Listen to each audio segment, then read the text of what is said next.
He called the police. He said, you need to come, you need to come. And he told them all the stuff that had happened.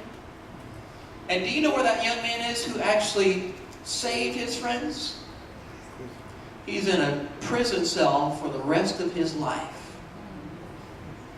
In spite of the fact that he saved his friends. Why? Because it took him that long to do it. And there was who knows how many other young men who lost their lives before he took a stand. What am I saying? Well, you might think, oh, well, I'm not dealing with somebody like that. But any time that you allow hate to be in your presence and you don't take a stand, you become as much a part of the problem as the person who is actually practicing the hate themselves.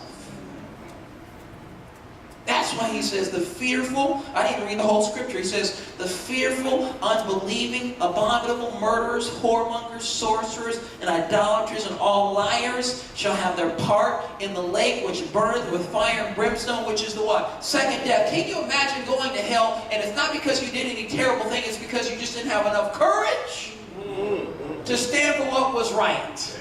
Wow. Can you imagine, friends? Can you imagine when God needed somebody to stand, he could not use you. And he passed you by. And he went to somebody who had enough courage. And many times, the people who have courage are little kids. Yes. As opposed to people who've been in the church for years. Yes. God has to pass by the church folks. And he has to use some people who you wouldn't even expect to be used by God. It's because they have enough faith to trust him. Sorry for sounding so harsh, but so let me keep going. Let me keep going. Back to Galatians chapter 2. So part of the reason that racism continues, first and foremost, is because many people in the church are still being sanctified. That's the first reason. Some people are still being sanctified. But the second reason, friends, is because we have too many people who are fearful and they're too afraid of standing for something that is right. Here's the third reason. Look what the Bible says in Galatians chapter 2. Galatians chapter 2.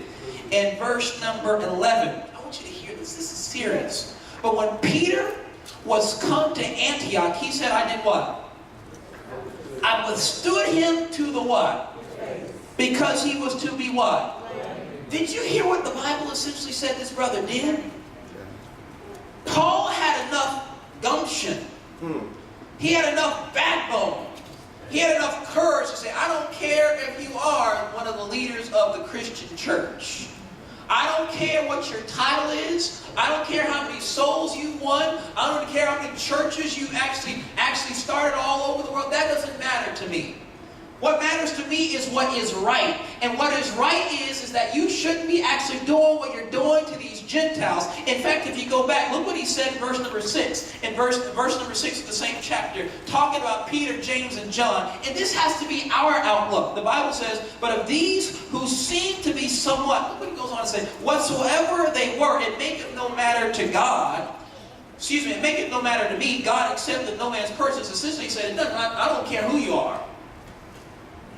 You see, part of the reason, can I just say something, can I say something about the Seventh-day Adventist Church? Forgive me for, I don't care what the leadership says.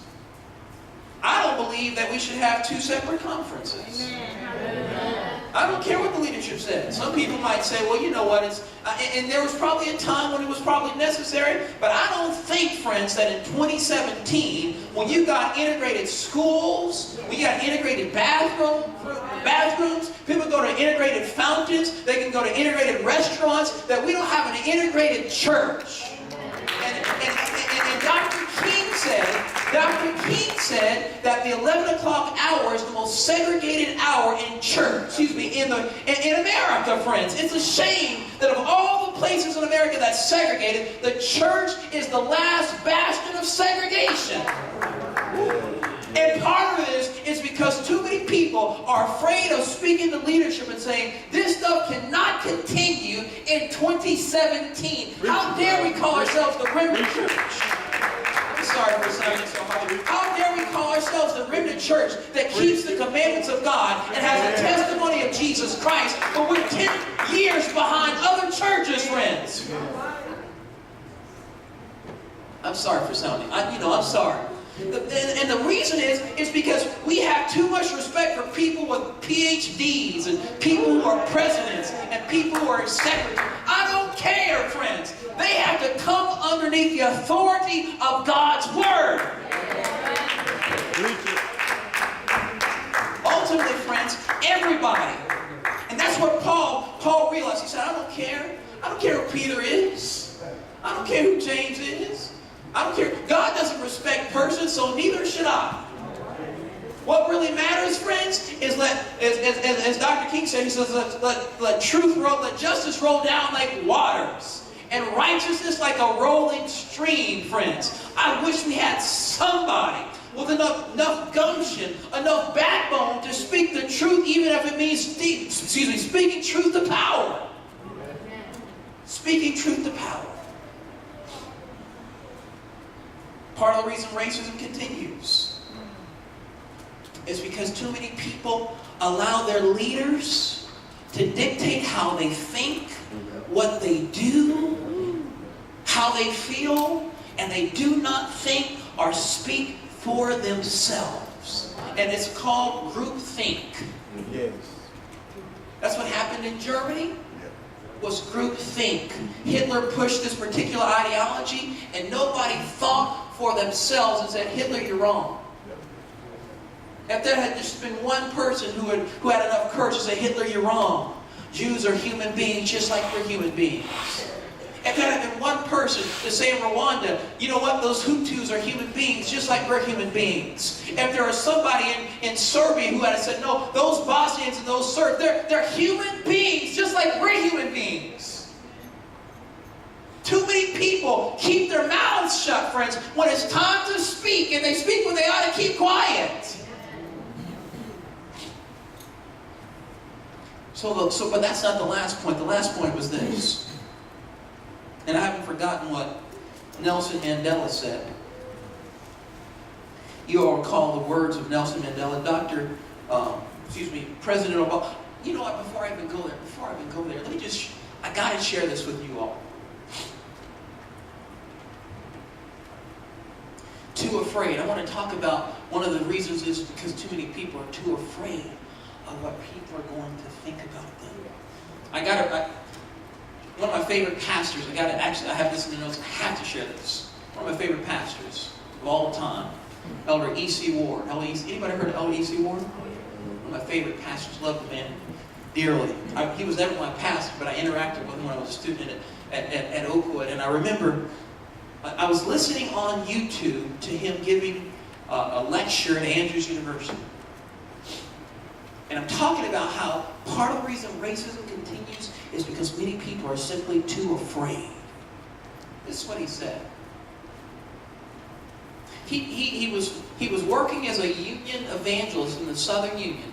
He was living in Collegedale, Tennessee, where Southern Adventist University is.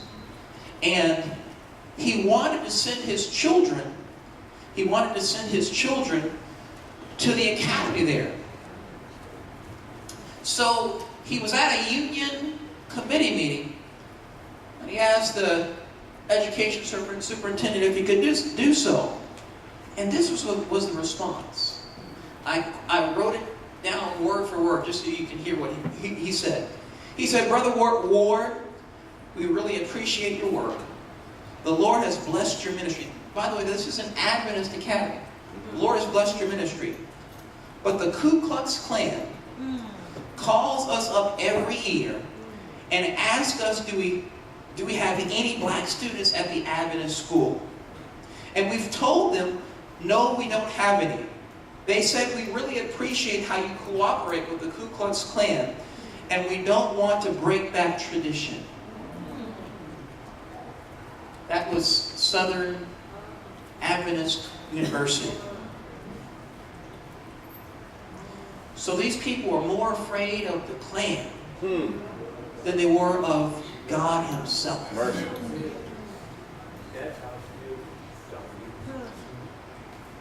But the fearful and the unbelieving and the abominable, the sorcerers and all liars will have their part in the lake which burneth with fire and brimstone, which is the what? Second death. But I'm landing because I don't want to keep you here all day. President Obama had that statement that he actually tweeted from Nelson Mandela, which says these words: "No one is born hating another person because of the color of his skin or his background or his religion. People must learn to hate, and if they can learn to hate, they can be taught to love, for love comes more naturally to the human heart than its opposite." That's a beautiful statement, but you know what? I'm going to tell you the honest truth. It's not true. It's not true. The Bible says, this is what David said. He says, "Behold, I was shapen in iniquity, and in sin did my mother conceive me." Paul said, he says, the carnal heart is enmity against God because it's not subject to the law of God, neither indeed can be. So then they that are in the flesh cannot please God. Yes. When people are taught prejudice, it encourages what's already in their heart. But friends, whether or not a person is taught prejudice or not, Cain was not taught to hate Abel, but he killed Abel. Don't fool yourself into believing, friends, that it's just about teaching. It's not about teaching. Ultimately, friends, the only thing that's going to actually totally remove racism from this world is that people, as he said, need to be born again.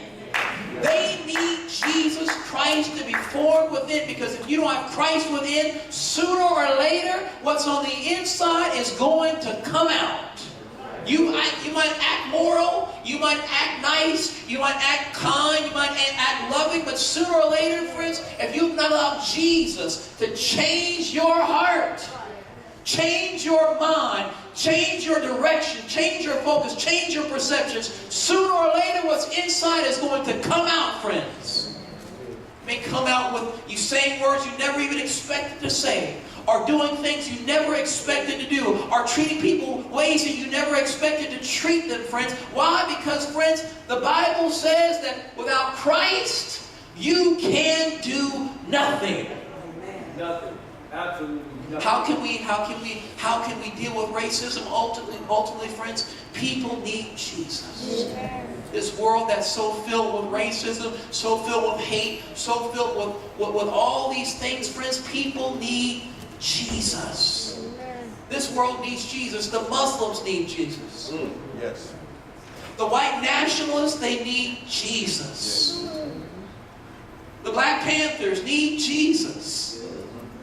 I don't care who it is, friends. Without Jesus, this world is not going to be filled with love. It's not going to be filled with peace. You know, I hear on the TV, they say, you know what, until we have an honest conversation about race, this will never be fixed. I would say, I don't care how many conversations you have. It still won't fix anything, friends. Only Jesus can take the hatred out of our hearts. Only Jesus can take the hatred out of our minds. Only Jesus, friends, can make you love the unlovable.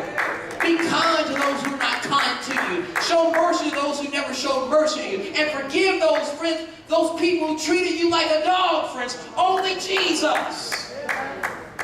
What the world needs now more than anything else is Jesus. Amen. They need Jesus. So as my pianist begins to play, I may have sort of told this story before. I heard it. But I'll tell it again.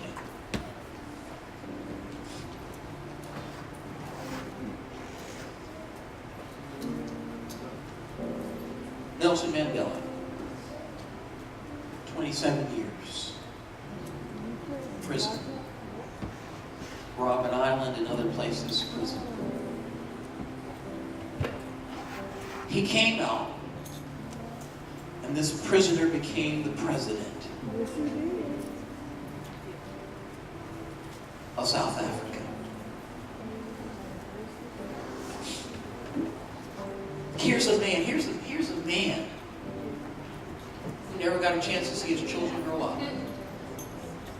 Here's a man who essentially lost his wife. Yes, she was alive, and she's still alive to this day, but essentially that whole marriage was a sham after he got out of prison. Here's a man who had to live on an island, breaking rock in a rock quarry. He got out, becomes president. And if anything, that hatred that could have been in his heart should have caused him to say, you know what? The same way they treated me is the same way I'm going to treat them. But instead he said, no, I'm not going to do that. Instead he started these things called Truth and Reconciliation Committees.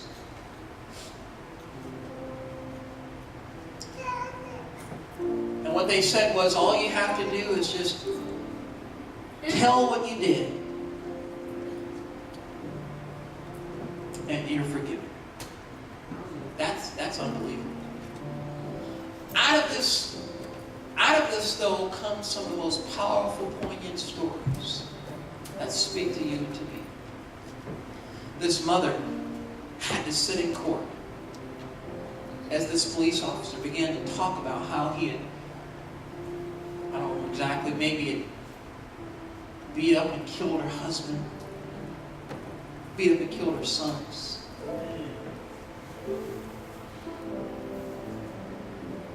The court was in awe. The court was stunned by what hatred could cause this man to do. It boggles my mind about how inhuman people can be to each other. It boggles my mind when I hear about what happened in Charlottesville, what happened in Barcelona, and what happens all over the world, how people can take each other and treat each other worse than animals. It boggles my mind.